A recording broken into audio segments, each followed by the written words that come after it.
Real Virginia is proudly produced by the Virginia Farm Bureau. For nearly a century, Farm Bureau has been a friend of the farm for all Virginians. Visit our website at vafb.com. Hello everyone, and welcome to Real Virginia, a show about Virginia agriculture and the people who produce the wonderful local products we enjoy, brought to you by the Virginia Farm Bureau. Here's what's coming up on this week's show. Virginia watermelons of all shapes and sizes are ripe and ready for picking. Chef Tammy is churning up a creamy fig creation. And Fluvanna County's farming legacy is featured in this week's County Close-Up. Home will always be Virginia, between the Blue Ridge and Chesapeake Bay, Atlantic to Appalachia, home in my heart always.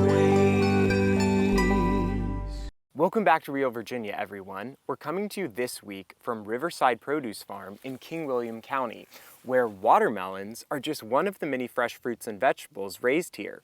Burke Moeller takes us on a trip along southeastern Virginia to see some of the farms where these summer staples are grown. Thanks, Elijah. Nothing says summer like watermelon, ripe and ready to eat. And the good news is many Virginia farmers are growing them. And at this time of year, they're especially red and juicy. Come with us as we visit several watermelon farmers across southeastern Virginia and create our own watermelon trail. Our first stop on the Watermelon Trail takes us to Southampton County, where Chris Drake has been growing watermelons at his Sandy Point Farms for a quarter century. It's a big part of his farming business, and he's pleased with this year's growing season. It looks like it's going to be a good crop. We grow on plastic, which helps a lot of things along as far as heat is concerned, or prevention of heat issues, and we're able to control the water with irrigation. So the high temperatures we've had here recently are actually beneficial to the watermelon. Drake also grows pumpkins, peanuts, corn, soybeans, and cotton, but watermelon outweighs them all when it comes to making a profit. It would rank number one by a long shot. So yes, it's very important. Even though the acres are small in comparison to the row crops we grow, it's very important to our farm. That's pretty impressive, given that watermelons only account for 12 of the 600 acres on Drake's farm.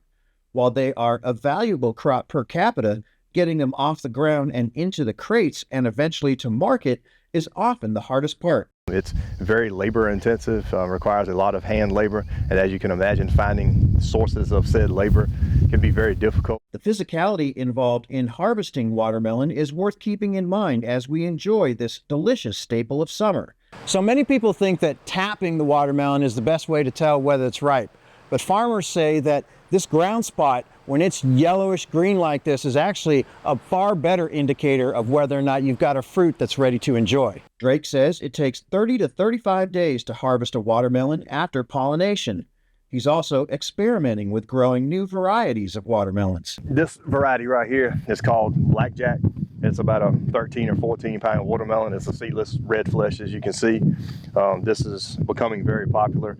So the genetics and the sugar content in watermelons has definitely increased. The breeders have done a good job with, adding sugar content and, just selecting for those traits. And these watermelons are, just superior to, stuff that you were able to get 10, 15 years ago. Our next stop on the Watermelon Trail is Old Tavern Farm in New Kent County, where John Bryant is also growing blackjack watermelons. Like many other Virginia farmers who grow seedless watermelons, Bryant uses a seeded watermelon to attract bees. It serves as a pollinator for the seedless watermelons. When we were setting up out here, I was happy to see several honeybees on these watermelons. Watermelons are also a good way to bring customers to his farm stand. And he finds that many who come for the watermelons also buy tomatoes, cucumbers, and many other offerings. We look forward to having watermelons. We promote them on social media. We put our signage up specifically for watermelons are here, because people will come for that watermelon specifically, and then hopefully while they're here, they're going to buy a few more things. So that's it's one of those excitement crops, I call it. Sometimes the demand for watermelons can be so high, Bryant can't grow enough watermelon on his own. So he gets more fruit from Luke Hallman in King William County, the final stop on our watermelon trail. In addition to watermelon, Hallman sells seedless oranges, red, yellow, and miniature watermelons, honeydew, canary, and other specialty melons. There's very few crops you can actually specialize in and make a living off of, and watermelons is one of them. Watermelons, tomatoes, because they're such a high value crop. Difference with watermelons, they do take a ton of space, but they are valuable enough that you can make a living off of just growing watermelons. Like the others on our watermelon trail, Hallman is excited about this year's crop. The crop has been really good. You can see by all the vine growth we got early. Sometimes it's good, sometimes it's bad. You really need a balance between vines and fruit. There's been many years that we've had such good vine growth, they didn't put on any fruit because all the energy went into the vines. They set a very poor crop. So it's really about balance. We've had to water a little extra this year because of all the vine growth to make sure our watermelon size. As much as Hallman likes growing watermelons, it can take a physical toll on the body over a number of years. During the harvest, he hires 8 people to pick the 40 acres of watermelons on his farm, and he produces approximately 1 million pounds of watermelons every summer. Our watermelon trail may be over, but you can definitely create your own. With over 200 watermelon farms, there are plenty of farm stands to visit where you can savor the taste of summer. From Rio, Virginia, I'm Burke Moeller in Southampton County.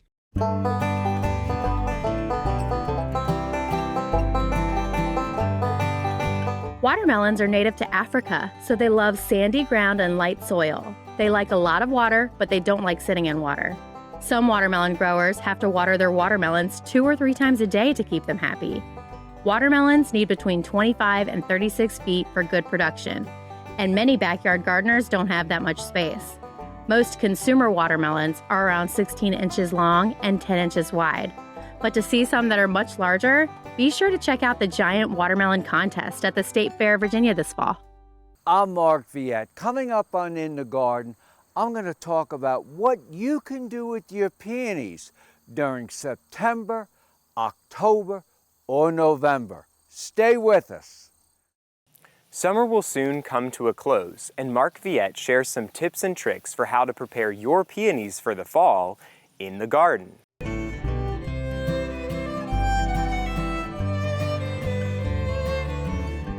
The best time to trim back peonies in the garden is September, October, or November. In some cases, your peonies or the foliage of the peonies look perfect. So as long as the foliage looks good, you can leave some of this foliage on your peonies later. But in some cases, right in front of me here, you see powdery mildew that is covering this peony. So what you want to do is prune this and get rid of this foliage that has been damaged. In fact, on all peonies, I recommend when you cut them back, you throw away the foliage. You do not put it in a compost pile or anything like that. So, what you're going to do, sometimes knee pads work. I don't have knee pads, but I'm going to come down and prune this peony. And as you can see, compared to this nice healthy peony, this has a lot of powdery mildew. Powdery mildew is this white substance that coats the leaves. Keep in mind, once you have powdery mildew, it's too late to control it. So it is important with peonies that you treat peonies early in the season according to labeled directions on a fungicide that controls powdery mildew. Now, since this peony is filled with powdery mildew, what you're going to want to do is cut the peony as low as possible. So you're going to come in and prune all the old foliage.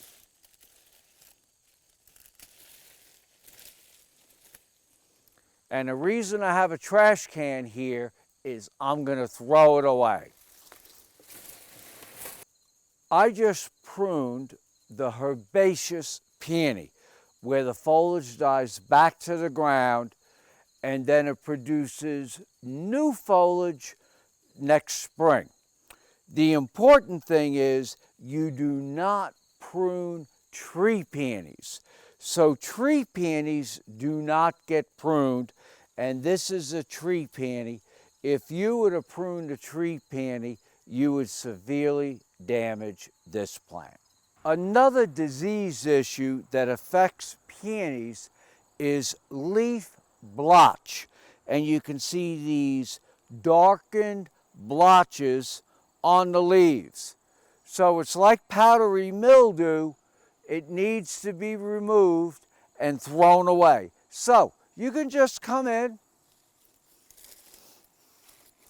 Sometimes I use a shears like this, but I prefer to use a hand shears if I can, if I don't have too many. This is not something you want to use a weed trimmer or a mower on, because you're not going to be able to save the foliage to throw away. So you're just going to come in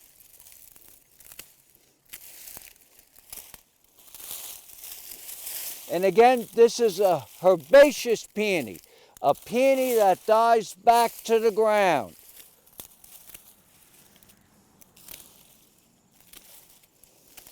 So you're going to remove all the foliage, any old leaves. Cut them as low as you can.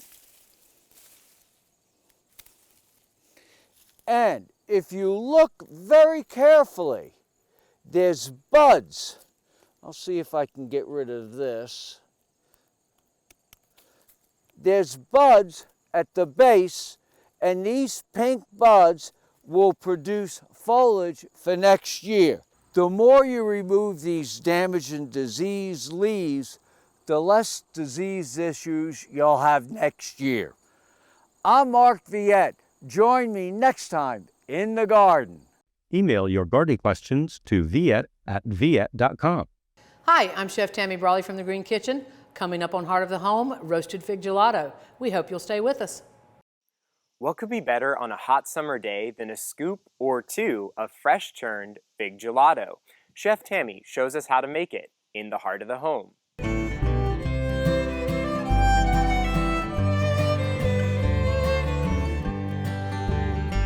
Hi, I'm Chef Tammy Brawley from the Green Kitchen. Welcome to Heart of the Home. I am showing you guys probably one of my favorite ingredients to work with today, and that is figs.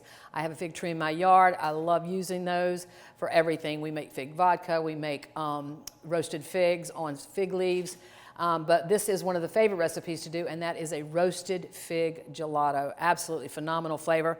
For those of you that don't know the little differences between between gelato and ice cream.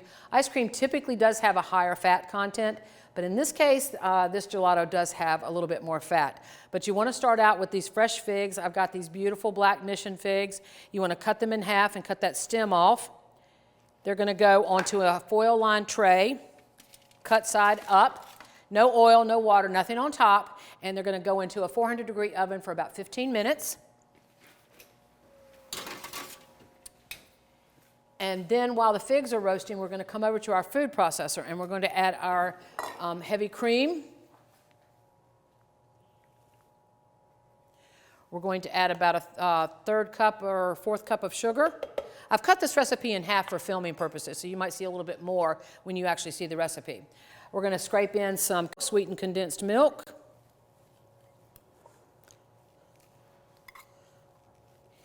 And then one of the last things we're going to add, we're actually adding cream cheese. Now your recipe is going to say mascarpone cheese, and that is totally fine to use as well. Mascarpone is just a highly whipped Italian cream cheese, a little bit richer in flavor, but it is a little less expensive to use cream cheese, and it's perfectly fine, a perfectly fine substitute. So we've got some cream cheese we're adding to that mixture as well. You're going to turn your food processor on, and you want this to be nice and smooth. And you don't want to spill it on yourself, but you might.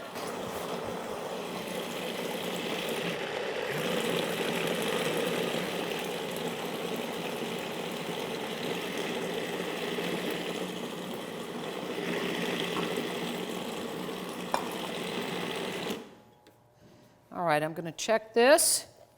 Oh yeah, very nice.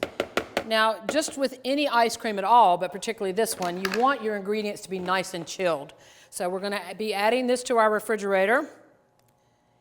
And it is going to go probably, I like to let mine go overnight, but as long as it has several hours before you make the ice cream, it is totally fine. So this is going to go into the refrigerator and get chilled for us. In the meantime, I do already have a batch that is perfectly chilled and ready to go. And we have it right here. And then just to also let you know, what's going to happen is when the figs are done roasting, you're going to also put them in the food processor. And this is what you're looking for in the texture-wise there. So we've got pureed figs, and we've got our cream mixture here. And we're going to start our ice cream maker.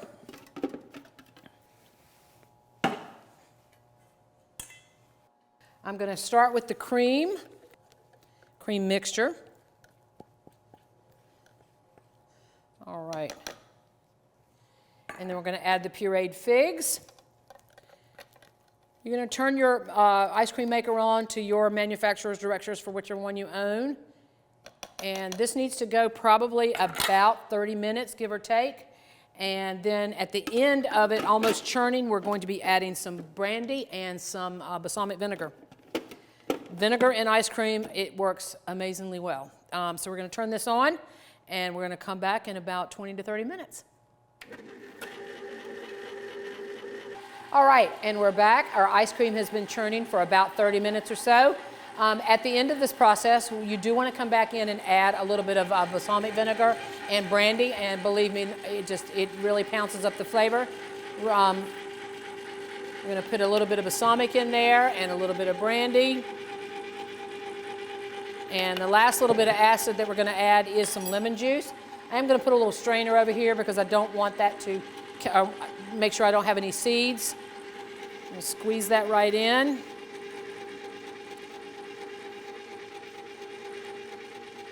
We're going to let that finish churning for just a few minutes. And then we're going to be scraping that out. In the meantime, while that's finishing up, let's pull those figs that I started roasting in the oven just so you see those. They were in here about 15 minutes or so. This is what they look like. Remember, we didn't put anything on it. There was no oil, there was no water. And we need to let this cool, or you'll need to let this cool when you make this recipe. Once they've cooled off, they'll go into the food processor and they make that puree that I've already shown you that we had done ahead of time. All right, this looks ready. Go ahead and turn that off. And now what you're going to want to do is scrape it into a container that you can put in your freezer. You do want to let this go. It's better, to be honest, overnight. But at least if you're going to have this at dinner, you want to make sure you do this early in the morning if you don't do it overnight. Scrape that right out of there. I'm going to grab a smaller spatula. You want to get all that delicious goodness off of that churning paddle. All right. We can let that kind of rest on the side for a minute. I'll take my bowl off. You can just go in here and scrape this.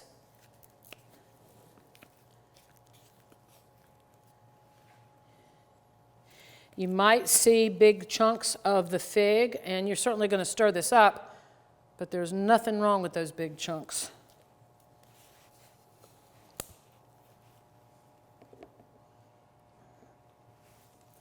I believe we got most of this out of here.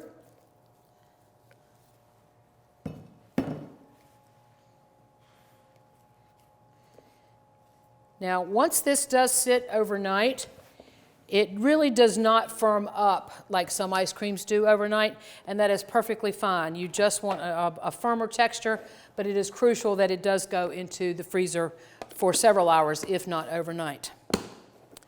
So I do have a batch that's already finished in front of me here. This was done yesterday. I'm going to serve it into a bowl. Now you could easily put this on an ice cream cone, a waffle cone if you'd like. It's up to you. I personally like it out of a bowl and not have any other flavors fighting for my attention. We'll do one more scoop. All right. Garnish that with a fresh fig on top or two. Isn't that gorgeous? Look at that. And there you have it, roasted fig gelato. I'm Chef Tammy Brawley from the Green Kitchen. Join us next time on Heart of the Home. Recipes from the Heart of the Home can be found on the Virginia Farm Bureau website at vafb.com/recipes, as well as on Chef Tammy Brawley's website at greenkitchenrichmond.com.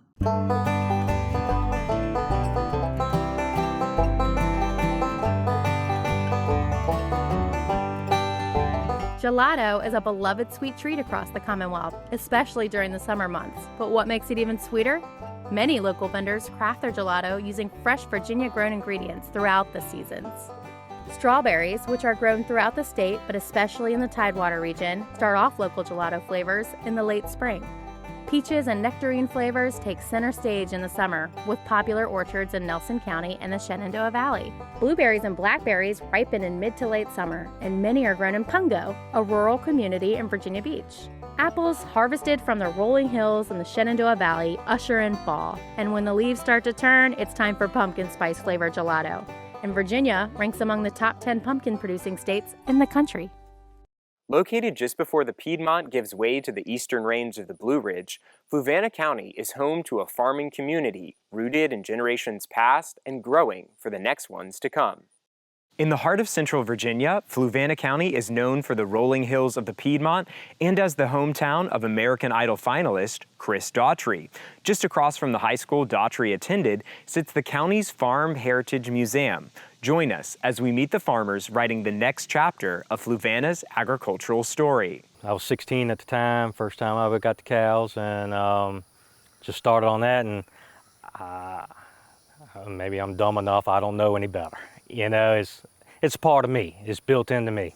Channing Snoddy raises beef cattle and hay in the county's Troy community and serves as the president of the Fluvanna County Farm Bureau, which helps support local producers. He is excited to mentor one of the Farm Bureau board's young farmers, Blake Hayslip. When he came on the board, I was like, yes, good, because that's somebody we need on the board, somebody young.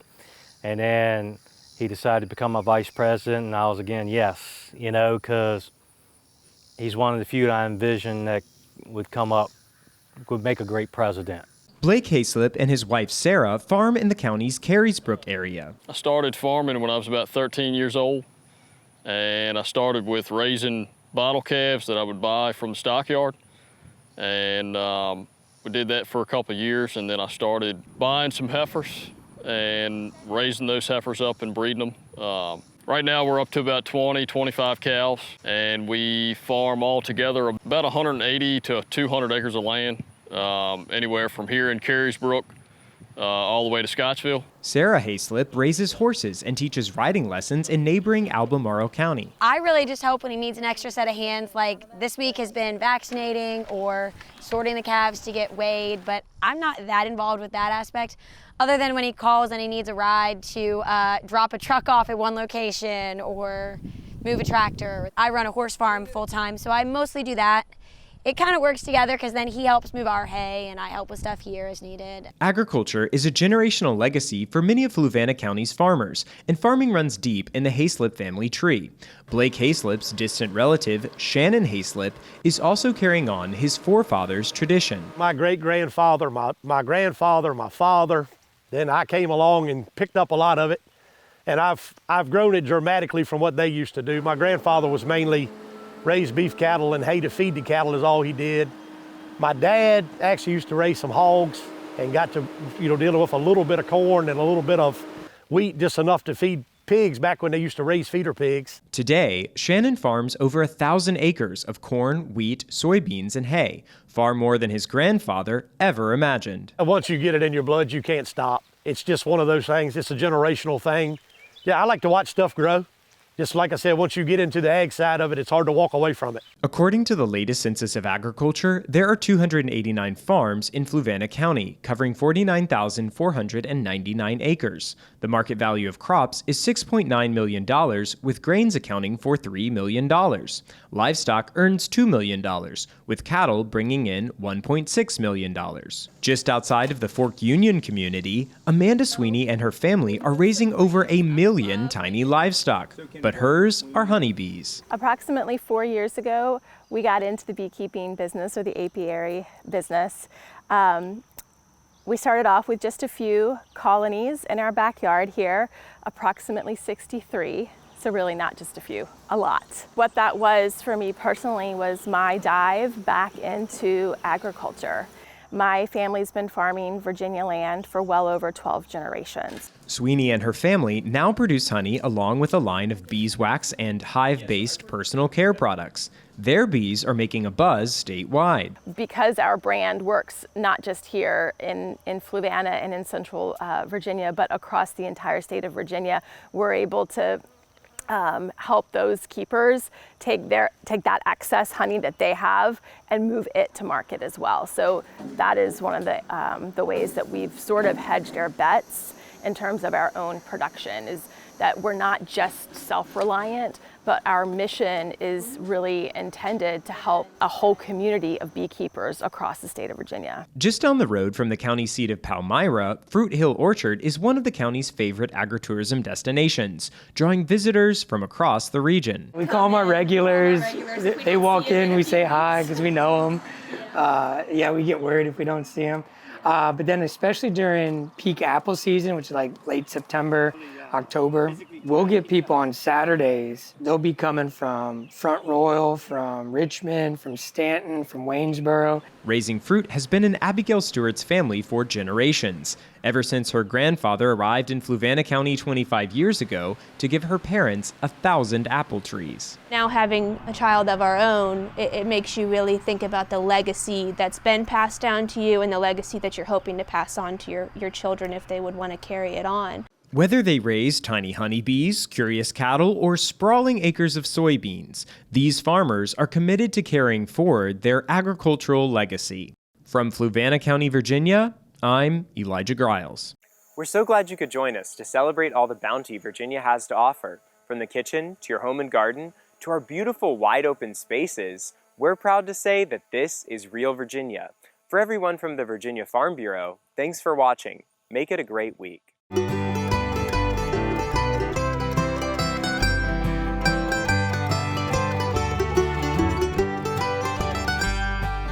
Home will always be Virginia, between the Blue Ridge and Chesapeake Bay.